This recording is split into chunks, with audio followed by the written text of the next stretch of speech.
Hello बच्चों, कल हमारे कुछ साइंटिस्ट रह गए थे। आज हम एनसीईआरटी बायोलॉजी के जो भी साइंटिस्ट बच्चे हुए हैं 11th क्लास के, स्पेशली बायोटेक्नोलॉजी और इकोलॉजी के, वो हम पूरे कर लेते हैं। हमारे पास एक साइंटिस्ट है चार्ल्स डार्विन, जो एनसीईआरटी के अकॉर्डिंग उसने बताया था नेचुरल सिलेक्शन का कॉन्सेप्ट और एचएमएस बीगल। ठीक है, ये सिर्फ था एक। तो चार्ल्स डार्विन ने बताया था natural selection and HMS beagle concept. Robert Koch एक साइंटिस्ट हैं जिन्होंने जर्म थ्योरी ऑफ डिजीज दी थी।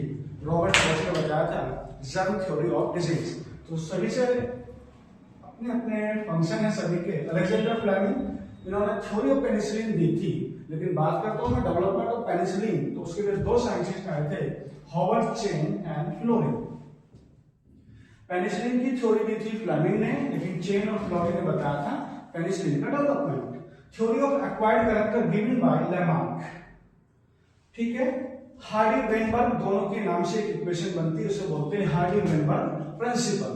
तो ये भी इवोल्यूशन का बहुत इंपॉर्टेंट प्रिंसिपल है। नेक्स्ट स्लाइड पे हम जाते हैं। पहला है Norman Borlaug, father of green revolution. Overall green revolution के फादर की बात करते हैं तो वो है नॉर्मन बोरलैग। यदि हम इंडिया में ग्रीन रिवॉल्यूशन की बात करते हैं तो बच्चे उसका नाम जाता है स्वामीनाथन। ठीक है, first recombinant DNA given by Stanley Cohen and Herbert Boyer. दोनों एक ही साइंटिस्ट हैं, एक ही काम है दोनों का। ठीक है, पीसीआर टर्म गिवन बाय कैलिमोडिस। पीसीआर को बोलते हैं पॉलीमरेज चेन रिएक्शन।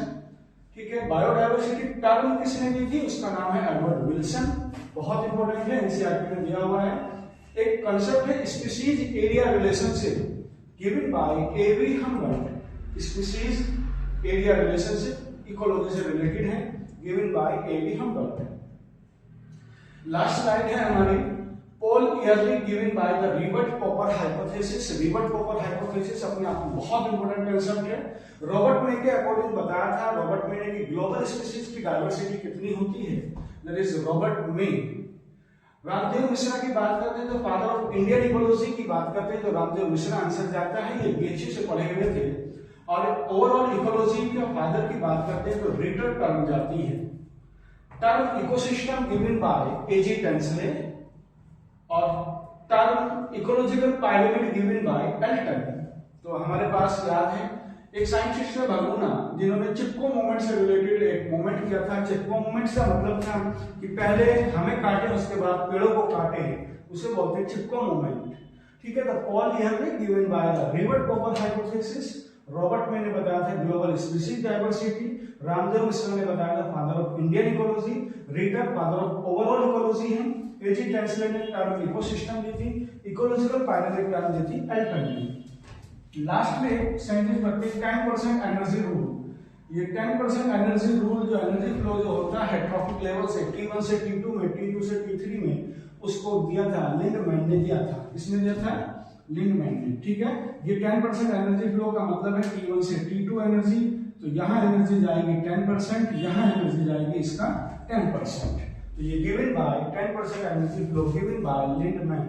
तो जितने भी ओवरऑल 100 के आसपास मेरे साइंटिस्ट हैं और उनके क्या क्या फंक्शंस हैं, उन्होंने क्या क्या करा, यहाँ से 2 या 3 क्वेश्चन हमारे नीट के एग्जाम में आते हैं हर साल। तो आपसे रिक्वेस्ट है इस पूरे सीरीज को आप एक जगह नोट कर लेंगे और इन्हें लर्न कर लेंगे। आज के लिए इतना ही है, नेक्स्ट मिलते हैं बहुत अच्छी वीडियो के साथ। Thank you.